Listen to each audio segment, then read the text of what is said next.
이런 얘기는 사실 다 아는 얘기고 이제 그 최욱 씨가 뭐가 불안한지 나는 안 불안하거든 지금. 참 나이브하셔. 나는 안 불안해. 왜요? 뭐 진짜로? 맹자 이런 거 다 읽으셔서 안 아니 그게 아니고 거예요? 지금 상황 이렇게 보면 네.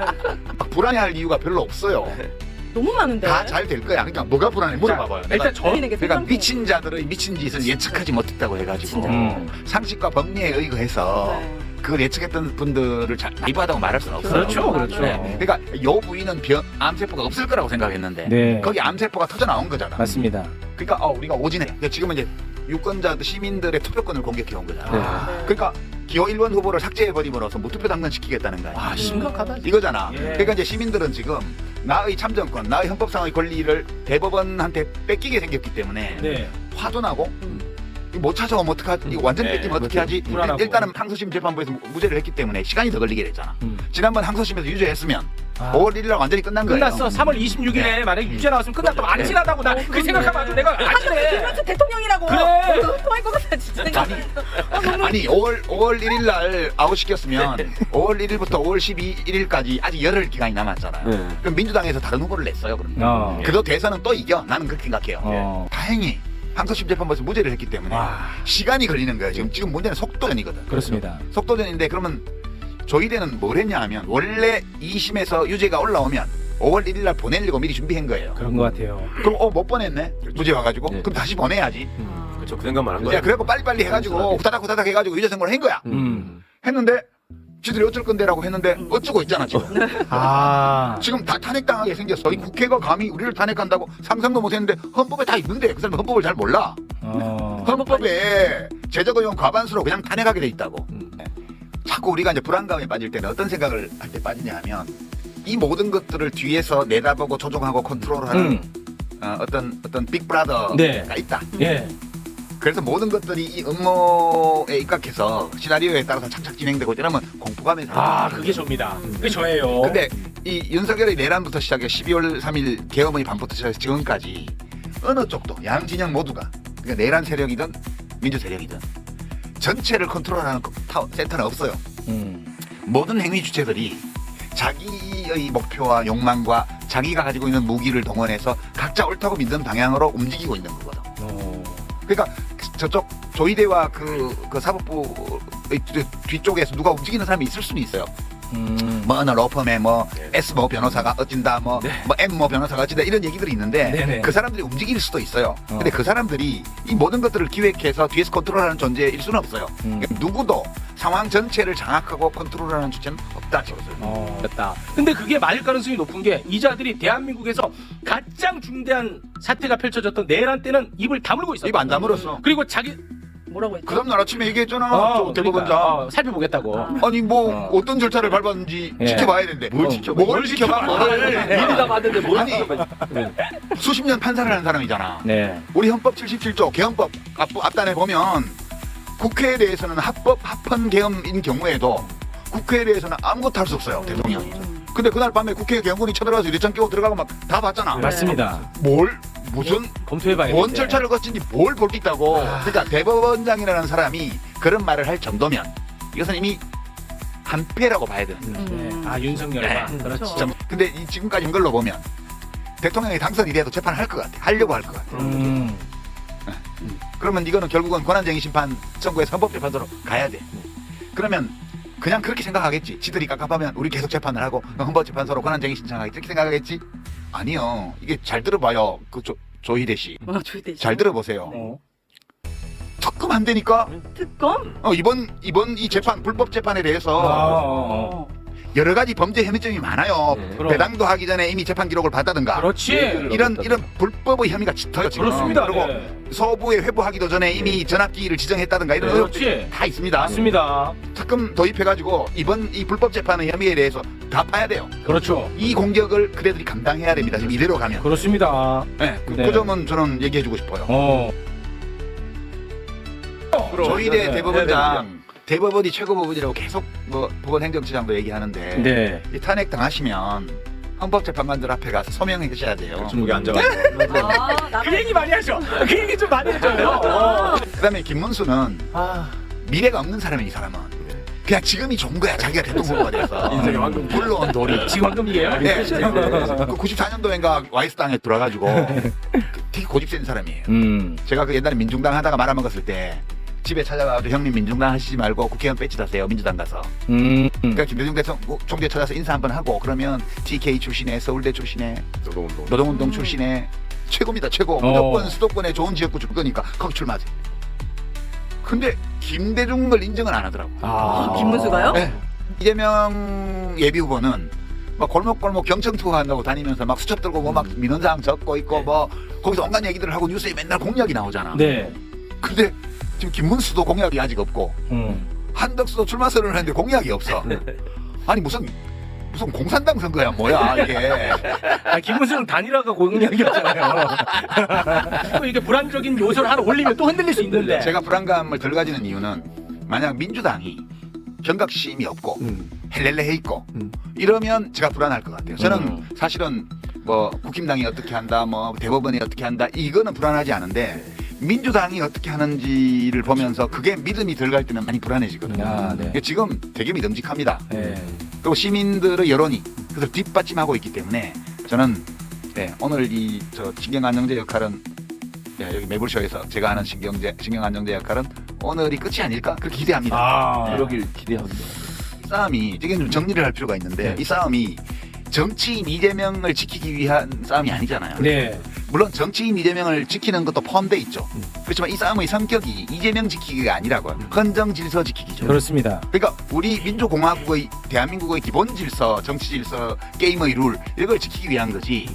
이걸 지키기 위해서라면 이재명을 지킬 수밖에 없는 거예요. 그렇죠, 지금. 그렇죠. 네, 이 중요한 말씀이야. 그러니까 이게 이걸 자꾸 이재명 지키기로 네이밍을 하면 MBC가 난감해집니다. 그렇죠. 네. 그 이 싸움이 그러니까 저는 이제 플랜 B 이른바 플랜 B 뭐 대안 후보 뭐 이런 거 외에 저는 뭐 반대 의사를 표명한 적도 없지만 속으로는 필요 없다고 생각을 했냐면 무기가 다 있고 우리에게 얼마든지 극복할 수 있는 상황이고 그리고 이게 단순히 정권을 가지고 오기 위한 싸움만이 아니고 이재명을 지키기 위한 싸움만이 아니고 이것이 헌정 질서를 수호하기 위한 싸움이기 때문에 그렇습니다. 전공법으로 맞서야 된다. 네. 전공법으로 맞서서 극복할 때 그렇지. 제대로 의미 있는 싸움이 되는 거다. 진짜 내란의 강을 거의 다 건너오는 시점에 있습니다. 네. 이 강을 건너는 과정에서 함께 손잡았던 사람들, 이끌었던 사람들을 믿고요. 6월 3일까지 계속 가는 거예요. 네. 그래서 압도적으로 선거 결과가 나와야 그렇지. 이 대법원에서 조희대 이름이 자꾸 일본 사람 이름이 생각나요. 쉬는 시간에 뭐 어떤 사회든 여러 문제가 있어요. 어떤 사람이든 여러 문제가 있는 것처럼. 네. 근데 이 내란이라는 것은 일종의 열병 발작 이런 거잖아요. 네. 윤석열이 한밤중에 갑자기 비상계엄을 선포해서 내란의 밤이 생겼어요. 그날부터 발열이 시작됐던 거거든요. 네. 이 열이 오르락내리락 하면서 여러 번의 고비를 넘었어요. 네, 맞아요. 1차 내란이 작년 12월 3일 밤에 있었고 2차 내란이 이제 한덕수, 최상목 등등의 이 관료들의 난, 이 대행들의 난, 이게 2차 내란이 상당 기간 지속적으로 왔었고요. 네. 이제 세 번째 내란이 조희대의 난 또는 이제 법비들의 난, 뭐 도적비자, 그러니까 법을 잘 아는 도적대들의 난이죠. 이게 지금 3차 내란으로 온 거거든요. 그러니까 한번 이 열병, 그러니까 내란이라는 이 발열을 동반한 이 병이 한번 나고 나니까 그 전에는 우리가 인지하지 못하고 있던 증세들이 나타나는 거예요. 그러니까 이게 실패한 친위 쿠데타였고, 그다음에 진압하고 정리하는데 상당히 긴 기간이 걸렸고, 그리고 그 과정에서 내란 잔당들 혹은 내란 일당들의 반격이 여러 차례 있었잖아요. 네. 그 과정에서 이 윤석열의 내란을 떠받치고 있었던 그 네트워크가 어디에 숨겨져 있었느냐 이런 것들이 다 드러나는 거예요. 그러니까 이 내란이라는 열병이 한번 지나가는 동안에 우리 몸에서 그동안에 우리가 징후를 뚜렷이 느끼지 못했으나 네. 우리 몸을 골병들게 만들고 있던 여러 요소들, 네. 후유증 같은 건가? 그 고위 관료들, 네. 법관들, 뭐 검사들은 그 전부터 이미 나타났고, 그렇죠. 그다음에 군 장성들 뭐 등등해서, 그다음에 뭐 민간 무슨 헌법 전문가, 형법 전문가, 로펌, 법률 회사들 이런 것까지 지금 한국 사회의 또아리를 틀고 있던 암적인 요소들이 다 드러나는 과정이에요. 이게 너무 적나라해. 그러니까. 그렇죠. 그래서 평생 담배 피우는 사람이 담배 끊었을 때 아, 금단 증상 아. 금단. 이런 거 있거든. 네. 지금 내란의 밤 이후에 이 한국 사회의 기득권 카르텔이 일종의 금단 증상을 느끼면서 예. 곳곳에서 발작하는 거야 이게. 아, 예. 네. 그래서 우리가 우리 몸에 어디에 어떤 병이 있는지를 대부분 다 알게 됐어요 이제. 이제 언론, 검찰 이런 것들은 그 전부터 알고 있었잖아요. 맞습니다. 우리가. 네. 그리고 이제 군부는 정리된 줄 알았는데 안 되고 있었다는 거 이번에 알게 되었고요. 네. 고위 관료들, 아, 모피아들, 얘네들이 오로지 사익만을 추구하는 카르텔이라는 것도 알게 되었고요. 네. 드디어 이제 우리 판사. 최강욱 변호사도 못하고 공직자도 할 수 없는 최강 유튜버. 네, 최강 유튜버가 평소에 늘 주장해온 이 법비 이론, 이것이 그냥 망상이 아니고 그렇지. 실제 우리 현실을 정확하게 얘기한 거였다는 것을 이제 우리 알게 되었죠. 맞아요. 그러니까 꼭 세상에는 어떤 나쁜 일도 오로지 나쁜 면만 있는 건 아니에요. 이제 큰 병에 걸려서 열이 한번 확 나면 우리 몸을 전부 정밀하게 진단하는 계기가 된다니까요. 잘. 그게 너무 이상해요. 노무현 대통령 때 한번 나타났죠. 일단 그때 이제 했던 유명한 말이 전효욱이 했던 다음에는 대학 나온 사람이 대통령 해야 된다라는 말에 모든 게 담겨 있었죠. 그렇지. 그게. 예. 아. 근데 그때 이제 노무현 대통령 탄핵에 실패하고 이것들이 역풍을 한번 맞았잖아요. 네. 그러니까 그때는 잠깐 움츠러들 수밖에 없었고 그냥 선거를 통해서 지들이 계속 이겼다고 생각을 했기 때문에 그걸로 정리할 수 있다고 생각을 했죠. 그리고 이명박이가 대통령이 된 거고.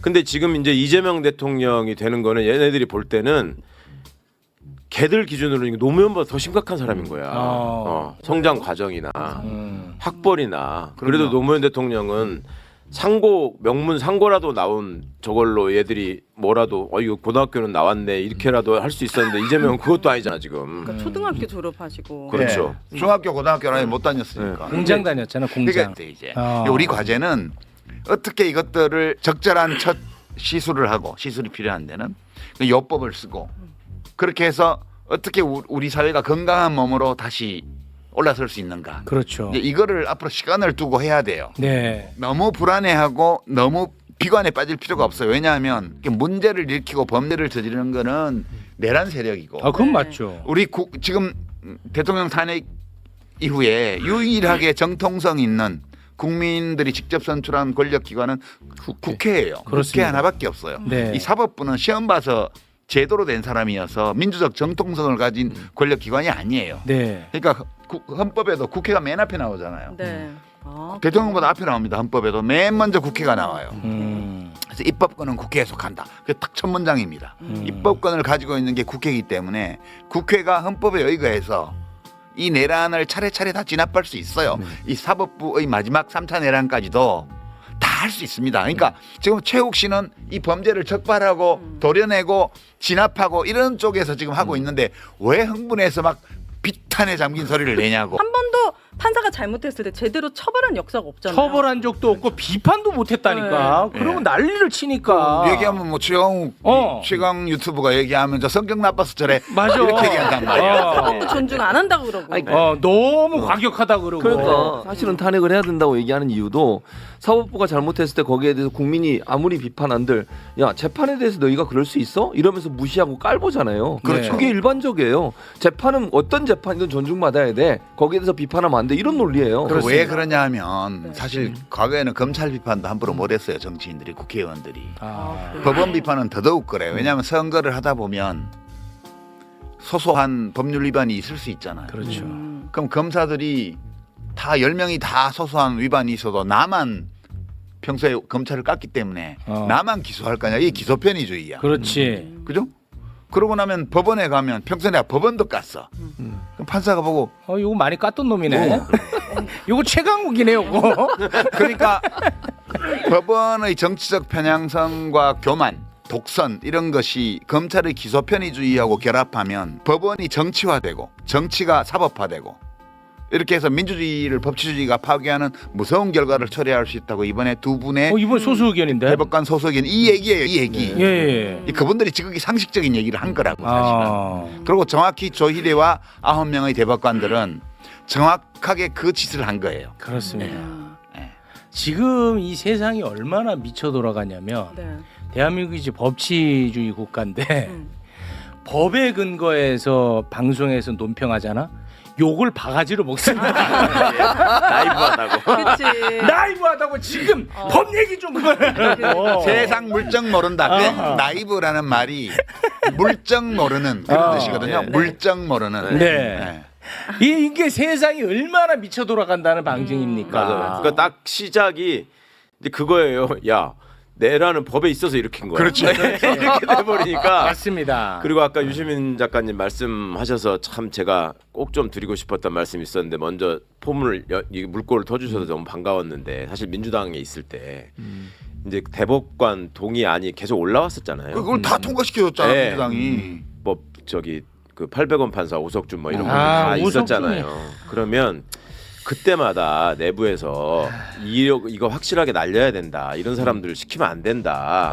그러면 앞으로도 이런 사람 또 보낸다. 그렇게 얘기할 때마다 그때는 이제 무슨 논리가 있었냐면 아니 그래도 김명수 대법원장이 우리 정부에서 임명한 대법원장인데 그 사람이 제청한 사람이니까 김명수를 어느 정도 그걸 힘을 실어줘야지. 여기서 김명수가 안 그래도 임기 막판인데 오석준까지 날리면 김명수는 아무것도 못하고 이제 나간다. 그래서 그것도 있고 얘 날리면 더 못된 애 데리고 온다. 네, 뭐 그러니까 어차피 윤석열은 안 받아줄 거니까 예, 그렇게 이제 얘기를 많이 하면서 그리고 또 다른 한편으로는 아까 이제 유 작가님 말씀하신 것처럼 괜히 그렇게 얘기했다가 나 나중에 혹시 저게 하면 어떻게 하는 생각들이 분명히 있고 있어요. 그래서 위축되어 있었던 거야. 분명히 있고 근데 그 말을 자기라고는 얘기를 안 하고 이재명 대표 핑계를 댔어요. 이재명 대표 재판도 많은데 불리하다. 굳이 사법부를 자극할 필요가 있냐. 그러면 제가 아니 그거하고 저거하고 상관없다. 그거 그러면 잘해준다고 그래서 쟤들이 봐줄 것이냐. 봐주고 그거 전혀 절대 그렇지 않다. 증명됐어 이번에. 네. 10명 다. 그러니까요. 조이대 포함해서 10명 다 했잖아. 근데 막 속이 터져 죽겠다네. 그러니까 저를 오히려 막 이렇게 뭐랄까 과격분자. 자제를 시켜. 너야말로 최강욱이 재판 많은데 진짜 네가 너무- 자꾸 그러면 너무 튀어.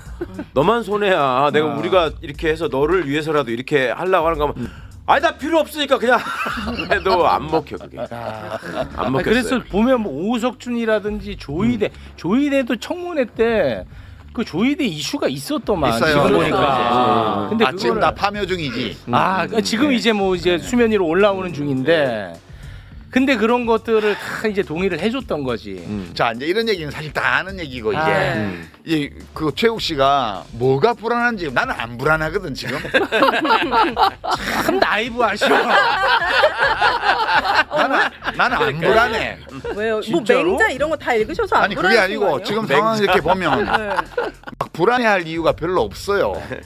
너무 많은데. 다 잘 될 거야. 그러니까 뭐가 불안해 물어봐봐요. 내가- 일단 저는 네.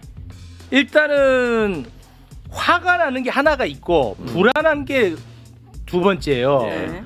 왜 화가 나냐면 일단은 얘네들이 하는 행태를 나는 받아들일 수가 없어. 첫째. 아니 그건 됐어. 그거는 우리가 이제- 화내봐야 소용없어. 네. 그건. 그거는 아무튼 그렇고 두 번째 불안감은 이번 대선을 통해서 한덕수라든지 김문수라든지 이따위 사람들이 당선이 될까봐. 다시 말해 이재명 후보의 피선거권이 박탈이 될까봐 낙마할까봐. 왜냐 지금 하나 확실한 것은 사법부 대법원장을 중심으로 해가지고 사법부는 마음을 먹은 겁니다.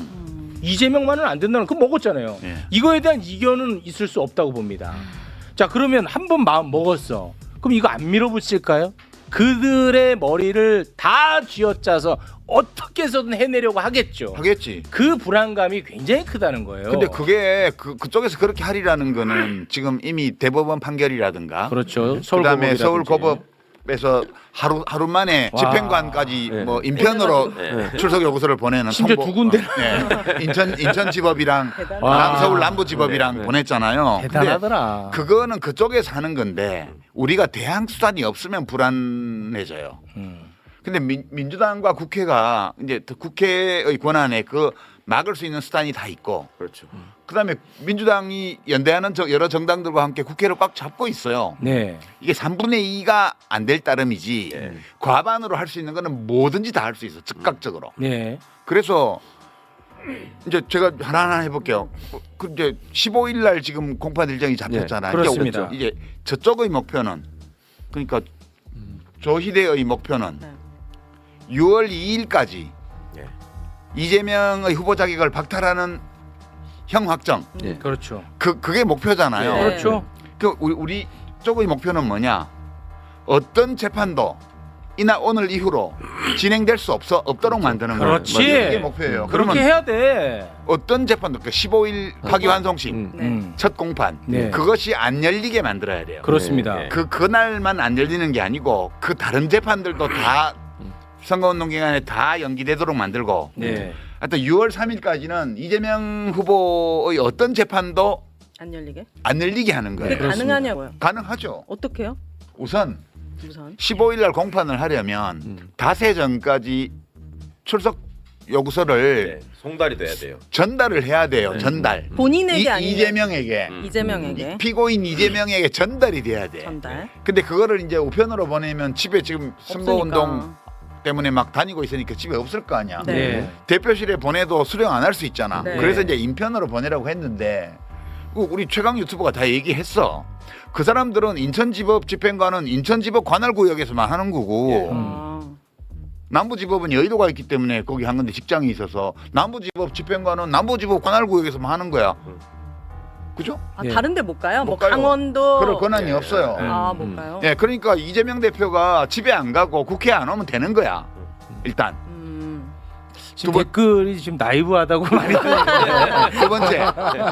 두 번째 모든 재판을 선거운동 기간에 다 이후로 연기하라고 지금 요구를 했잖아요. 맞습니다. 그 12일까지. 그 12일까지 결정하라고 그랬는데 결정 안 하면 탄핵해야 돼요. 네. 하는 게 하죠. 탄핵하면 재판 열릴 수 없어요. 아니 저 15일 재판이. 자, 제가 좀 말 끊어 죄송합니다만 12일까지 시한을 줬고 네. 그때까지 기일 변경을 하지 않으면 탄핵을 하겠죠. 그럼요. 네. 탄핵을 하면 또 서울고법은 재빠르게 또 다른 재판부로 네. 바로 또 배당을 해버립니다. 네, 배당해서 또 집행관 시켜서 또 보내겠지. 집행관 250명을 투입시킵니다. 그것만 하는 게 아니고 지금은 이제 준비에 들어갈 게 이제 어느 시점에서 누구를 탄핵하느냐는 이제 이 작전의 영역이에요. 지금은 네. 피차간의 법 기소를 동원해서 네네네. 피차간의 수싸움을 하는 과정이기 때문에 지금 민주당 의총을 열어서 집행부에다가 탄핵을 포함한 법관 탄핵을 포함한 모든 걸 다 위임해 놓은 상황이잖아요. 네. 거기도 머리 좋은 사람 많아요. 이 싸움은 판사들은 법은 잘할지 모르지만 싸움을 해본 적은 별로 없어요.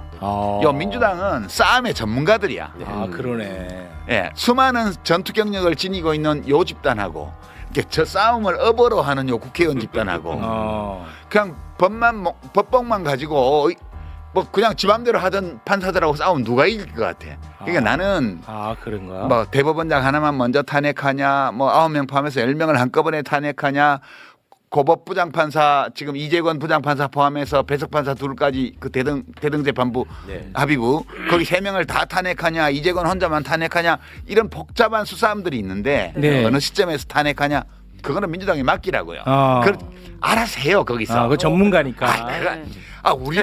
우리 지금 나는 어떤 느낌이 드냐면 국대 축구 시합 하는데 월드컵 본선 가가지고 와씨 그거 패스를 왜 그렇게 해? 뭐 아니 그 슈팅을 깔아서 차야지 왜 위로 차냐고. 그럼 뭐라 그래 축구 선수들이 야 네가 해 네가. 네가. 그나마 지금.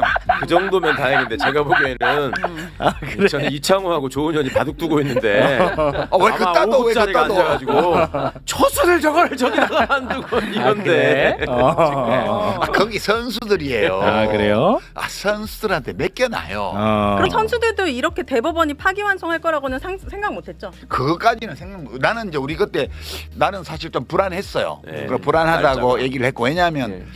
그냥 생각해봐요. 그냥 무죄로 해서 상고 기각할 거면 천천히 하지.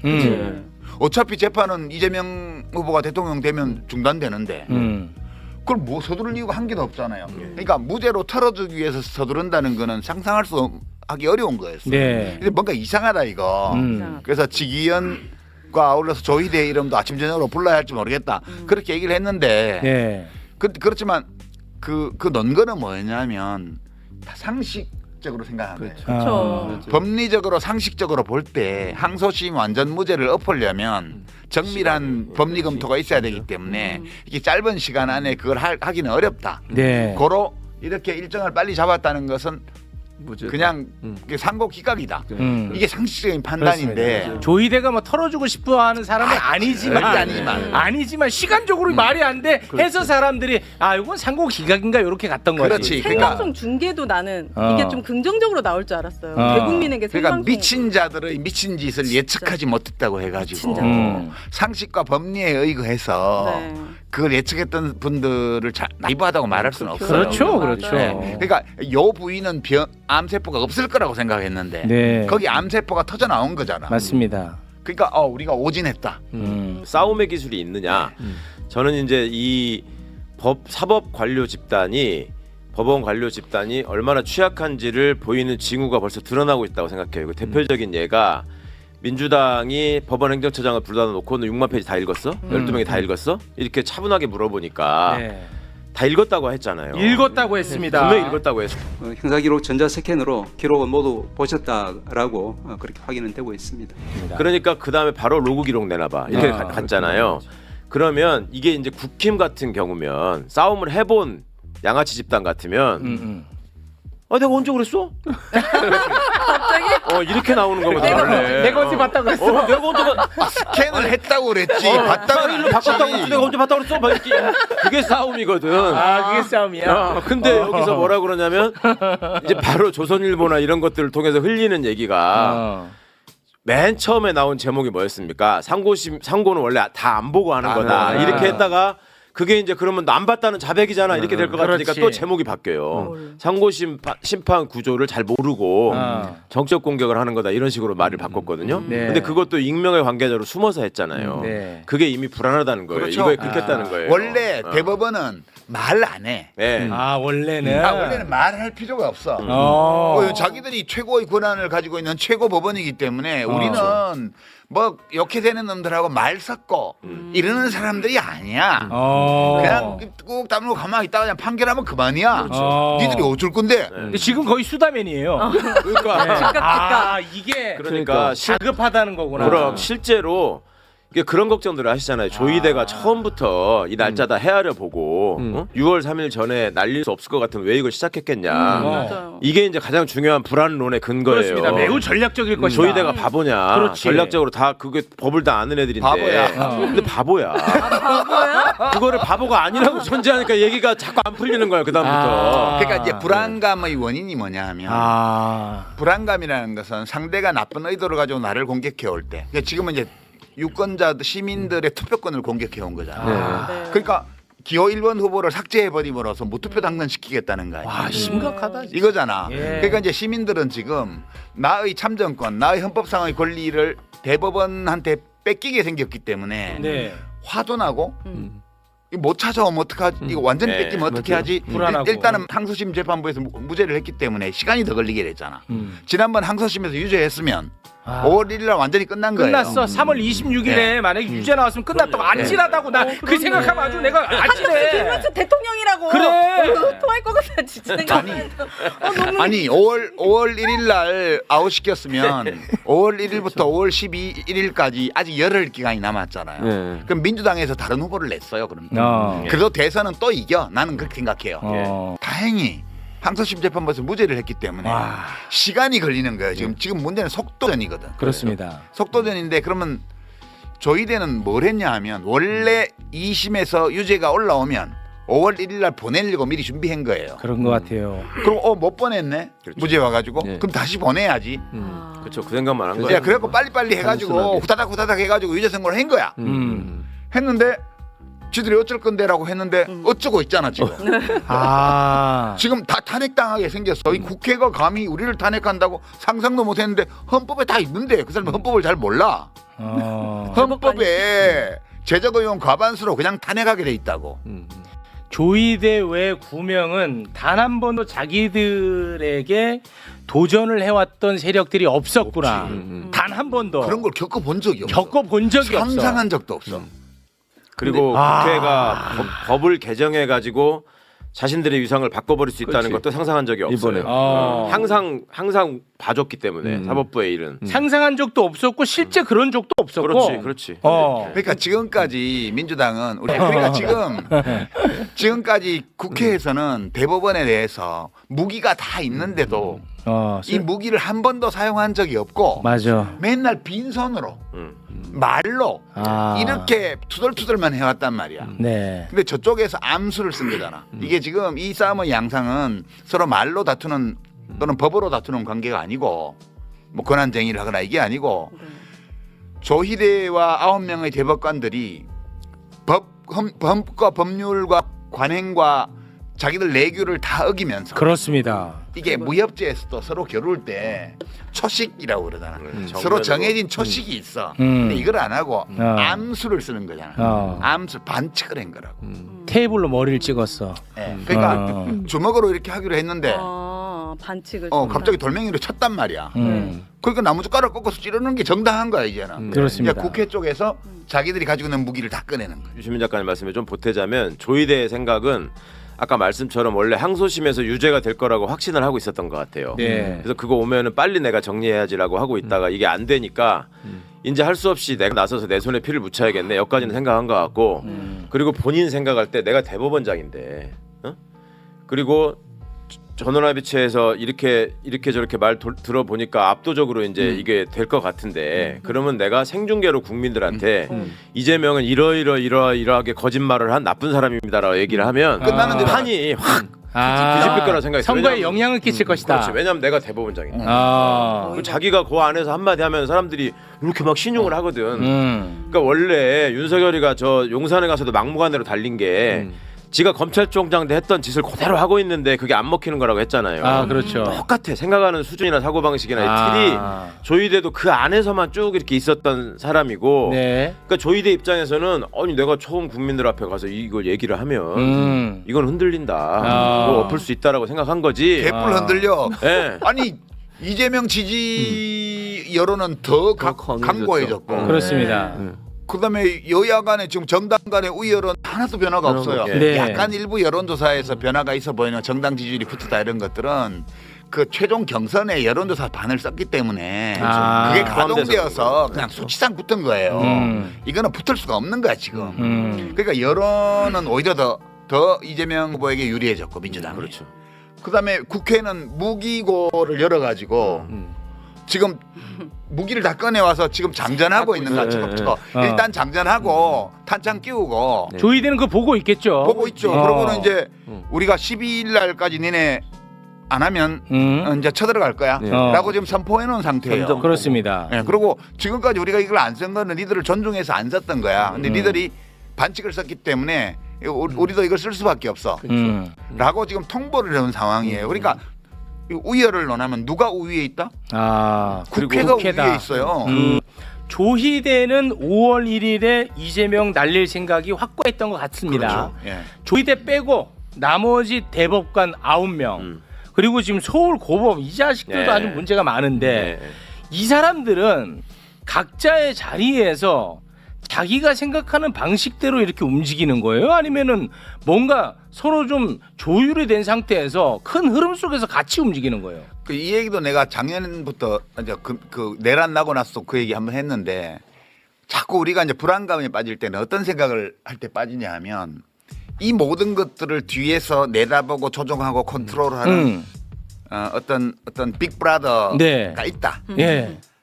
그래서 모든 것들이 이 음모에 입각해서 시나리오에 따라서 착착 진행되고 이러면 공포감에 아, 그게 접니다. 그게 저예요. 근데 이 윤석열의 내란부터 시작해 12월 3일 계엄의 밤부터 시작해서 지금까지 어느 쪽도 양 진영 모두가 그러니까 내란 세력이든 민주 세력이든 전체를 컨트롤하는 센터는 없어요.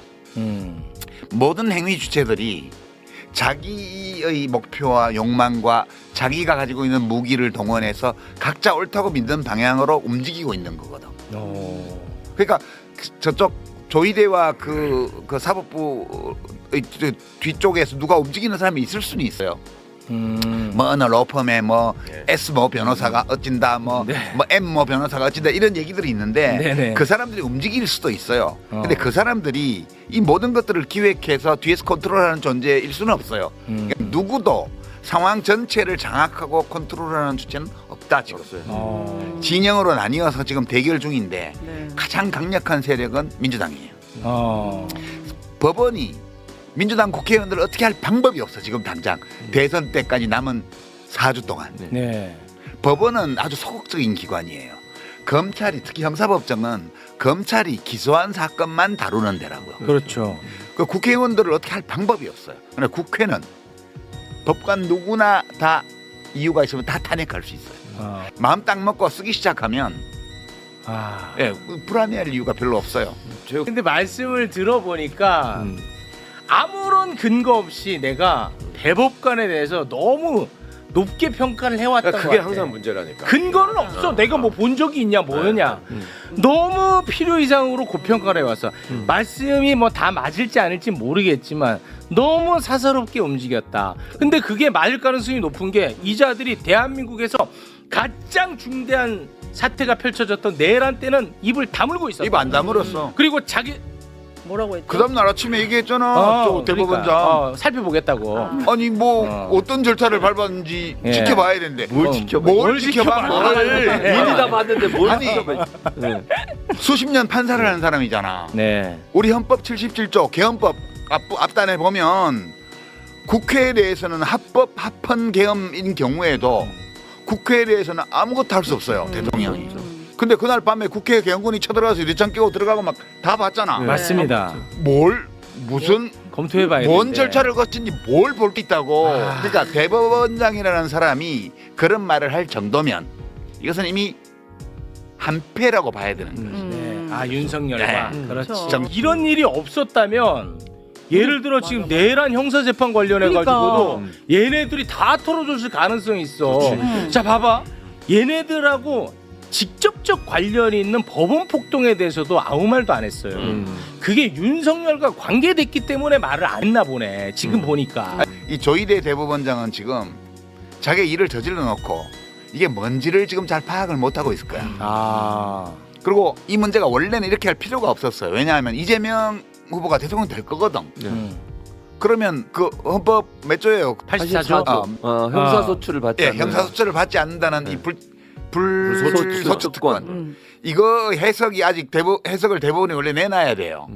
이게 이 상황이 벌어지면 우리는 재판을 할 거다 안 할 거다. 근데 안 내놓고 엉뚱하게 이재명 재판을 파기환송하는 걸 했잖아. 네. 원래는 이건 중단하는 거다 이랬으면 이걸 서두를 이유가 한 개도 없어요. 어차피 이재명 후보가 대통령이 될 거기 때문에. 근데 이 지금까지 한 걸로 보면 대통령이 당선이 돼도 재판을 할 것 같아. 하려고 할 것 같아. 그러면 이거는 결국은 권한쟁의 심판 청구해서 헌법재판소로 가야 돼. 그러면 그냥 그렇게 생각하겠지. 지들이 깝깝하면 우리 계속 재판을 하고 헌법재판소로 권한쟁의 신청하겠지. 이렇게 생각하겠지? 아니요. 이게 잘 들어봐요. 그 조희대 씨. 조희대 씨. 잘 들어보세요. 어.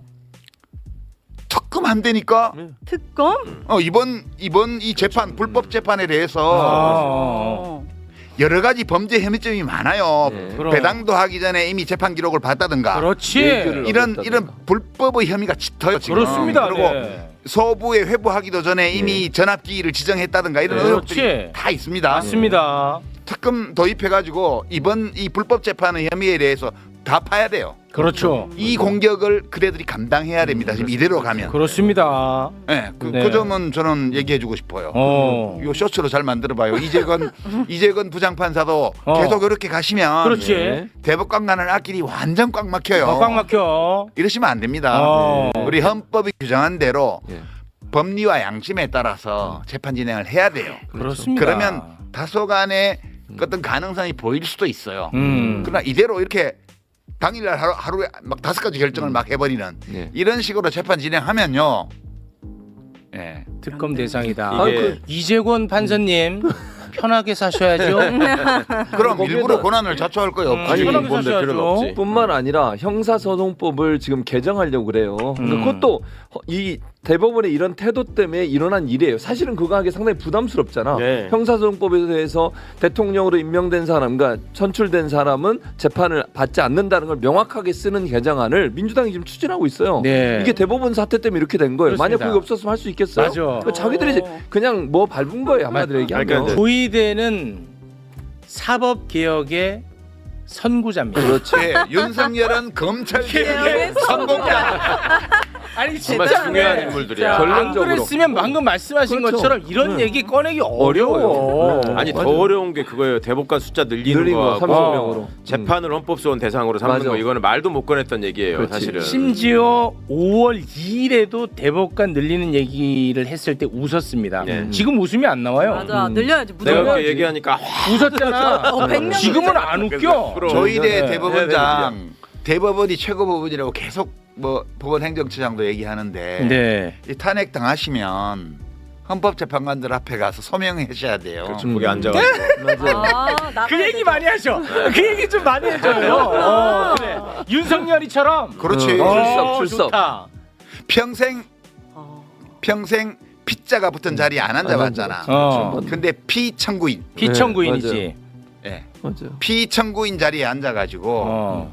사실 심리도 받고요, 네, 신문을 봤죠. 의견 진술도 해야 되고요. 아 이거 좋다. 한번 해보세요. 인생에 대해서 많은 걸 깨닫게 될 느끼게 거예요. 되죠. 아 사법부 요거는. 개혁의 선구자가 되겠네. 아, 진짜 조이대가 역할을 한 겁니다. 네. 네. 그러면 이런 문제가 생겼을 때 그 자기들보다 모르는 사람한테 얘기라도 듣고 전략을 짜야 될 거 아니에요. 그러면 네. 조희대가 목적 달성을 하려면 그 주변에서 이걸 도와줘야 될 사람이 있을 거 아니야. 네. 아, 그때 네. 한 모여가지고 얘기해주고 전략 짜주고. 네, 조언해줄 사람. 끼케야 그런 얘기 해줄 사람들 수준이 지금 뭐 얘기되고 있는 김앤장 변호사 뭐 이런 것들하고는 그건 쌈거리도 안 되고 예를 들면 뭐 김기현, 나경원, 권성도 이런 것들이 붙어야 돼요. 막 그렇고 지저분하게 싸우는 것들이. 근데 그거는 또 자기하고 좀 다르다고 생각해. 또 애들은 한계가. 그러니까 이게 자기 편이 없다니까 지금. 그러니까 이 싸움을 우리가 법원하고, 그러니까 대법원하고 국회가 충돌하는 장면을 처음 봐요. 처음 보는 거예요. 처음. 그래서 이게 좀 당혹스럽고 이해가 잘 안 되는 측면이 있는데 네. 이게 원래 민주주의 상권 분립 시스템에 내장되어 있는 상황이거든요. 아 그렇죠. 한 번도 우리가 못 겪어봤기 때문에 당혹스러운 거예요. 예. 그 당혹스럽고 불안하기로 치면 우리보다 그들이 더해요.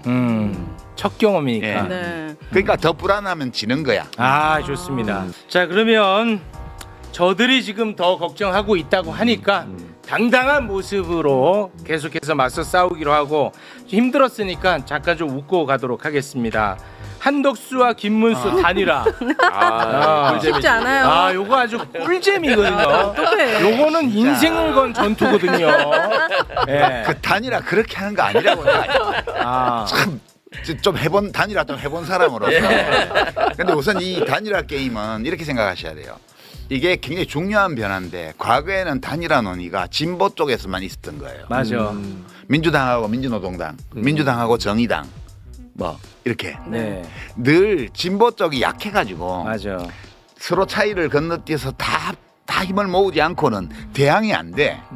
근데 보수 쪽은 어떨 때는 뭐 무슨 자민련도 나오고 어떨 때는 막 정주영 회장의 국민당도 나오고 어떨 때는 이회창 씨의 뭐도 나오고 뭐 막 그랬잖아. 자유선진당 이런 것도 나오고. 그래서 걔들은 단일화하고 이런 게 없었어. 근데 선거를 맨날 졌단 말이야 이쪽이. 근데 신압으로 언제부턴가 갑자기 단일화 논의가 다 저쪽으로 가버렸어. 네, 그렇죠. 지난번 대선 때도 안철수, 맞아. 네. 윤석열 단일화. 그래서 겨우 그거 해가지고 0.7%밖에 못 이겼잖아. 그렇죠. 근데 이쪽은 심상정, 단일화 안 되지. 이재명. 이재명 단일화는 논의도 안 됐어. 네. 수면 위로 떠오르지도 않았어요. 네. 그리고 지금 이번 대선 또 왔는데 이번 대선은 그냥 민주당 쪽은 그냥 우뚝 후보를 세워놨고 저쪽은 지금 단일화 넣어 난리야. 그러니까 이거는 우열이 역전되었다는 거예요. 그러니까 이게 지금 진보 쪽이 특히 민주당 나는 진보라기보다는 자유주의 세력이라고 생각하는데 이 리버럴들이 자유주의 세력이 이 다수파가 됐어요. 우리 사회에 주류가 됐어. 그러면 우파 쪽이 소위 자칭 우파 우리가 보기에는 뭐 극우, 수구, 꼴통 이런 자들이 소수파. 지금 소수파가 된 거예요. 네, 그렇죠. 예전에 김대중 대통령 때만 해도 그 자들이 한국논단이라고 무슨 사상검증 토론회 한다고 후보 불러다 놓고 했었죠. 네 빨갱이 아니라고 증명해봐. 이런 거 하던 시대에서 시작해가지고 지금 민주화 이후에 30년이 걸려서 이게 역전시킨 거예요. 우리가. 아. 그러니까 지금은 우리가 주류야. 어. 이 생각 우선 해야 돼요. 네. 그러니까 이제 그 생각을 하면서 보면 되게 재밌어. 아 옛날에 우리가 단일화 때문에 지지고 볶을 때 쟤네들이 이런 기분으로 우리를 보았겠구나. 근데 이렇게 한덕수 같이 비겁한 단일화가 있었어요? 예전에도? 이거 너무 심각해. 근데 단일화 실력이 물론 우리 때도 물론 나도 단일 후보로 경기도지사 나가서 뭐 졌지만 4% 차이로 김문수 씨한테. 아, 그 얘기를 왜 합니까 또? 그러니까 나한테 이긴 사람들이 저기서는 잘 되더라고. 나한테 법으로 이긴 한동훈 2등 했죠 2등. 아, 그런 얘기를 왜 합니까? 나한테 선거에서 이긴 김문수. 에이 참. 근데 단일화를 보면 이게 이제 옛날에 이 진보 쪽에서 하던 단일화가 될 때 그 성공 요건이 몇 개 있어요. 우선 첫 번째는 대의가 뚜렷해야 돼요. 그러니까 다수 대중이 인식하고 받아들일 수 있는 대의가 있어야 돼요. 그다음에 그 주체들이 그 대의에 충실하려고 노력하는 사람과 세력이어야 돼요. 그다음에 대의와 대의에 헌신하려는 자세만으로는 안 되고 이해관계의 절충도 필요합니다. 그 안에서 타협도 해야 돼요. 때로는 룰도 어느 정도 약간 승패가 바뀔 가능성이 달라질 가능성이 약간이라도 있는 방식으로 단일화를 했단 말이에요. 그래. 누가 확실히 처음부터 이길 거다 이렇게 정해져 있는 단일화는 게임을 안 해. 그냥 양보해버리지. 그러니까 적어도 둘이서 게임으로 단일화를 하려면 어느 쪽이든 이길 수 있는 가능이 1%라도 있어야 돼요. 네. 내가 그때 그 김진표 씨하고 경기도지사 후보 단일화 할 때 99대 1로 봤거든요. 이길 확률이 1% 정도 있다. 네. 그래서 그 룰을 받아들여서 했는데 민주당 당원들이 나를 많이 찍어줘갖고 내가 된 거거든. 근데 지금 한덕수, 김문수 단일화 잘 안 되는 이유가 비등해서. 우선 대의가 없어. 아 이재명은 안 돼요. 이재명만은 안 돼요. 야, 그거 좋았다. 그러니까 그게 대의가 될 수 국민이 없다는 거야. 공감을 해줘야 되는데 지들끼리만 그러고 왜냐면 있어요. 국민의 과반수가 이재명이 돼야 돼라고 생각하고 있는데 아, 그게 시대 그러니까 정신이 이재명이 될 수 안 돼를 걸고 하니까 이거는 100% 지는 명분이에요. 이렇게 지는 대의야. 우선 소리라고 대의가 하죠, 없어. 소리. 아. 그다음에 두 주체 모두 대의에 헌신하려는 자세가 없어. 예. 이 한덕수는 그냥 집비 몰라. 맞아. 자기만 알아. 아, 최악이네, 네. 최악. 그다음에 김문수는 아, 미래가 없는 사람이에요. 이 사람은. 예. 그냥 지금이 좋은 거야. 자기가 대통령 후보가 돼서. 인생의 황금. 굴러온 돌이. 지금 황금이에요? 네. 그 94년도인가 와이스 당에 들어와가지고 되게 고집센 사람이에요. 제가 그 옛날에 민중당 하다가 말아먹었을 때 집에 찾아가가지고 형님 민중당 하시지 말고 국회의원 배지 다세요. 민주당 가서. 그러니까 김대중 대통령 총재 찾아서 인사 한번 하고 그러면 TK 출신의 서울대 출신의 노동운동 출신의 최고입니다. 최고. 무조건 수도권에 좋은 지역구 줄 거니까 거기 출마하세요. 근데 김대중을 인정을 안 하더라고. 김문수가요? 네. 생각해봐요. 김문수는 25일까지 하면 되는 거 아니야 이렇게 얘기를 하는데 그렇습니다. 그러면 11일 날 등록을 마치고 25일까지 14일 동안 13일 동안 선거운동을 해야 될 거 아니야. 돈이 없어. 그 하루에 몇 억씩 들어간다고 그게. 미치고 환장하는 거지. 아무리 가가지고 뭐 우리 서로 사랑해야 됩니다를 의미 외쳐도 없어. 이거 한 번 외치는데 돈이 몇 천만 원. 아니, 그러면은 김문수는 이런 거를 미리 다 알고서 그거 당연하지. 빠꼼이지 거기는. 진짜로? 완전 빠꼼이지. 이거 알고 경선에 한덕수라고 제가 제일 먼저 단위로 알 겁니다. 당연하지. 이걸 한 거라고? 그거 안 했으면 한동훈한테 졌어요. 그거 당연하지. 했으니까 이긴 지금 거야. 사기 사건이라고 그러잖아. 예, 사기꾼이라고 사기 해요. 사건의 당해서 본질이 그래. 뭐냐면 사기가 언제 성공하냐 하면 사기 치는 놈하고 사기 당하는 놈이 공범 관계에 있을 때 가장 잘 성공해요.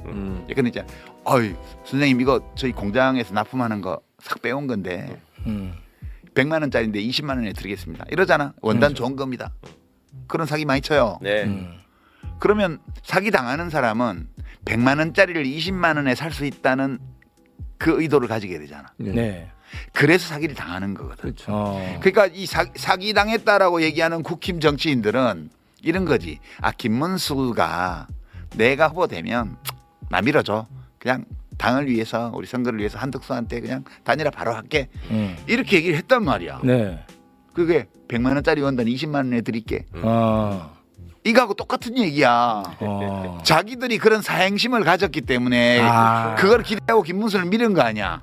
김문수가 그 사기에 성공할 수 있는 이유는 뭐냐? 그들이 가지고 있던 그 편법적인 후보 교체에 대한 그런 시나리오 아. 요런 걸 갖고 있었기 때문에 사기를 당한 거라고. 아, 그 더러운 욕망을 그렇지. 더러운 욕망으로 이용한 거지. 이용을 한 거구나. 서로 이용한 거지. 와, 대단들하네. 대단하지. 대단들해. 아이고 김문수가 지금 국힘 안에 자기 세력이라도 강고하게 있으면 또 모르는데 그게 아니고 김문수도 굴러온 돌이잖아요. 아. 김문수가 명색이 자유통일당 초대 대표 출신입니다. 아스팔트 창당 우파야. 주역이고, 예, 창당 주역이고 와. 자유통일당에는 자기 세력이 있을지 몰라도 국힘에는 별로 없는데 유일하게 내세우는 게 나 단일화 하겠다 네. 이거였잖아요. 그렇습니다. 그러면 그 사람 입장에서 생각을 해보면 거기서 후보를 먹으려면 그 아이템을 자기가 취해서 보여줘야지 사람들한테 나 이거 할 거다. 그리고 선거 한두 번 해본 빠꾸미가 아니잖아. 아. 한덕수는 완전 줬자고. 근데 이재명 예비 후보는 막 골목골목 경청 투어한다고 다니면서 막 수첩 들고 뭐 막 민원사항 적고 있고 뭐 거기서 온갖 얘기들을 하고 뉴스에 맨날 공약이 나오잖아. 네. 근데 지금 김문수도 공약이 아직 없고 한덕수도 출마 선언을 했는데 공약이 없어. 아니 무슨 공산당 선거야 뭐야 이게. 아니, 김문수는 단일화가 공약이었잖아요. 공약이 한 개뿐이야. 이재명은 안 돼. 이거 하나. 이재명 안 돼. 그 단일화. 공약도 안 지키잖아 지금. 이런 선거가 도대체 어딨냐고. 없죠. 지금 국힘이 완전 쑥대밭이 돼요 지금. 맞아요. 이제 그러다 보니까 또 한동훈이가 군침 흘리고 있더라고요. 그러니까 제발 둘 다 망해라. 그렇지. 다음은 나다. 그렇지. 그래서 한동훈 지지자 중에 그런 웹자보를 올리는 사람들도 있는 것 같더라고. 뭐요? 잼을 찍자. 아, 한동훈을 위해서. 그 거의 지난번 이낙연 그렇죠. 아, 진짜? 쪽팔이들이 윤석열 찍자고 하는 거하고 같은 수준의 얘기가 지금. 와, 진짜. 나오고 와. 한동훈을 엉망이네. 복 지키기 위해서 이재명을 찍자. 똑같아. 그래서 이제 당 대표 하겠다는 거지. 그렇겠죠. 네. 그러니까 이제 이 판에 한동훈이는 절대 끼지 않고 망하기를 기다렸다가 당 대표 주워 먹으러 가려고 할 거고. 망해도 그렇지. 이제 완전 폭망해야 자기한테 기회가 올 거 아닙니까? 쌍권 지금 예. 뭐 권영세, 권성동 등등은 왜 그러면 국힘 현역 의원들은 그렇게 김문수를 쫓아내고 한덕수를 세우려고 그러냐. 경쟁력 별 차이도 없는데. 네. 그거는 김문수는 저렇게 대선을 치르고 자기 세력을 그 안에 심어가지고 계속 뭘 하려고 할 사람이고 아. 한덕수는 와서 떨어지고 나면 집에 갈 사람이잖아. 아니 그것도 잘못된 욕망일 수 있지 않을까요? 그러니까 이제 내년에 당장 지방선거 있는데 자기 동네 그 지방의원 공천권 이런 거 자기들이 먹어야 될 거냐. 지금 대구시장. 국힘당의 현역 지역구 의원들은 대부분 강세 지역, 초강세 지역에만 있단 말이에요. 네. 경합 지역을 지난번에 거의 다 졌기 때문에 네. 여전히 자기들은 자기가 공천을 주면 시장 군수 뭐 구청장 또 지방의원들을 당선 가능성이 있다고 생각해. 거기 수금도 해야 되고 여러 가지 할 일이 많잖아. 근데 김문수처럼 말도 잘 통하고 지 고집대로 할 놈이 오면 곤란하잖아. 김문수한테 당 뺏길 수는 없잖아. 네. 그러니까 당을 절대 먹지 않을 놈을 대통령 후보로 하려는 거지. 그렇지. 이게 지금 거의 정치업자들의 계산법이야. 아니 근데 그 반전의 반전으로 한덕수가 된 다음에 한덕수가 이제 대선에서 떨어지고 한덕수가 당을 장악했으면 좋겠다. 좋겠다고. 아니 반전으로. 저주를 해라 저주를 해. 아. 김재원도 좀 안쓰럽더라고요. 지금 열심히 김문수 옆에 붙어가지고 막 자기가 행동대장도 하고 스피커도 하고 막 하던데. 거기 내년에 대구시장 그거 하고 노리고 싶잖아. 노리고 그러는 거잖아요. 네. 근데 김문수가 떨어지고 나면 나는 대구시장 노릴 것 같은데. 홍준표 모델 있잖아. 홍준표 모델. 야, 반전의 반전이다. 진짜. 탄핵 뒤에 대통령 후보 나왔다가 대구시장 가는. 와. 이미 그 코스가 있거든. 아, 실제 있는 코스네. 그렇지. 그럼 김문수랑 김재원이 또 싸우고. 와. 그때 명태균은 어디에 설 것인가? 그 명태균 씨는 이제 뭐 나중에 뭐 특검도 하고 하긴 해야 되겠지만 건진에 비하니까 좀 별게 아니더라고. 아. 건진이 더 위인 것 같죠. 근데 이런 말하면 엄청 자존심 상해할 것 같은데. 아니 일단 건지는 관봉을 우리한테 보여줬고. 그러니까 관봉. 관봉이 거기 봉투잖아. 명두균 씨는 봉투에 명태균은 호바나 받아왔잖아. 컨텐츠 호바나 컨텐츠 봉투였어요 겨우. 네. 좀 사실 차이가 있더라고. 예. 이 매불씨 본다고 하더라고요. 우리가 네. 뭘 판단할 때는 물질의 증거가 있을 때 제일 확실하게 판단할 수 있잖아. 아. 관봉 대 코바나 컨텐츠 편지 봉투. 그거는 차이가 좀 차이 있어. 크지. 많이 나죠. 명태균 선생님이 조금 자존심 상하시다면 그렇지. 어쩔 수 없지 뭐. 관봉 사진을 하나 공개를 해주시기 바랍니다. 그러니까 1억 원짜리 관봉. 네네. 알겠습니다. 자 좀 그러면 불안감이 많이 떨어졌죠. 네? 불안감이 많이 불안감이 많이 떨어졌어요. 제가 참 가벼워요. 팔랑기야 팔랑기. 요래놓고 또 돌아가가지고 그게 누가 또 이게 불안적인 요소를 하나 올리면 또 흔들릴 수 있는데. 제가 불안감을 덜 가지는 이유는 만약 민주당이 경각심이 없고 헬렐레 해 있고 이러면 제가 불안할 것 같아요. 저는 사실은 뭐 국힘당이 어떻게 한다, 뭐 대법원이 어떻게 한다 이거는 불안하지 않은데 민주당이 어떻게 하는지를 보면서 그게 믿음이 덜 갈 때는 많이 불안해지거든요. 아, 네. 이게 지금 되게 믿음직합니다. 네. 그리고 시민들의 여론이 그것을 뒷받침하고 있기 때문에 저는 오늘 이 저 신경안정제 역할은 여기 매불쇼에서 제가 하는 신경안정제 역할은 오늘이 끝이 아닐까 그렇게 기대합니다. 아, 그러길 기대합니다. 이 싸움이 지금 좀 정리를 할 필요가 있는데 네. 이 싸움이 정치인 이재명을 지키기 위한 싸움이 아니잖아요. 네. 물론 정치인 이재명을 지키는 것도 포함돼 있죠. 그렇지만 이 싸움의 성격이 이재명 지키기가 아니라고 헌정 질서 지키기죠. 그렇습니다. 그러니까 우리 민주공화국의 대한민국의 기본 질서, 정치 질서, 게임의 룰 이걸 지키기 위한 거지.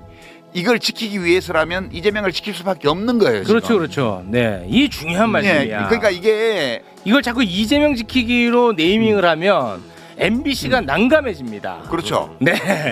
그 이 싸움이 그러니까 저는 이제 플랜 B 이른바 플랜 B 뭐 대안 후보 뭐 이런 거 외에 저는 뭐 반대 의사를 표명한 적도 없지만 속으로는 필요 없다고 생각을 했냐하면 무기가 다 있고 우리에게 얼마든지 극복할 수 있는 상황이고 그리고 이게 단순히 정권을 가지고 오기 위한 싸움만이 아니고 이재명을 지키기 위한 싸움만이 아니고 이것이 헌정 질서를 수호하기 위한 싸움이기 때문에 그렇습니다. 전공법으로 맞서야 된다. 네. 전공법으로 맞서서 극복할 때에 그렇지. 제대로 의미 있는 싸움이 되는 거다. 진짜 내란의 강을 거의 다 건너오는 시점에 있습니다. 네. 이 강을 건너는 과정에서 함께 손잡았던 사람들, 이끌었던 사람들을 믿고요. 6월 3일까지 계속 가는 거예요. 네. 그래서 압도적으로 선거 압도적으로. 결과가 나와야 그렇지. 이 대법원에서 조희대 이름이 자꾸 일본 사람 이름이 생각나. 쉬는 시간에 계속 그거 하시니까 입에 붙었지. 조희대. 네, 조희대 씨가 딴 생각을 못 해요. 그러니까 이 헌법의 불소추 특권 그것도 딱 명확하게 해석을 하고 각급 법원에다가 모든 재판은 퇴임 때까지 스톱. 이 결정도 할 수 있을 거고요. 그래야 나라가 덜 시끄러워요. 그게 다른 계속 재판을 한다 그래도 우리가 또 이겨낼 수 있어요. 그러나 그렇게 하는 것보다는 깔끔하니 헌법의 취지대로 해주는 게 좋은데 그렇게 하는 게 결속해서 서로 신뢰하면서 밀고 가서 명확하게 민의를 대선 투표를 통해서 드러내는 거. 네. 그게 이 모든 내란의 후유증을 정리하는 가장 확실한 방법이다.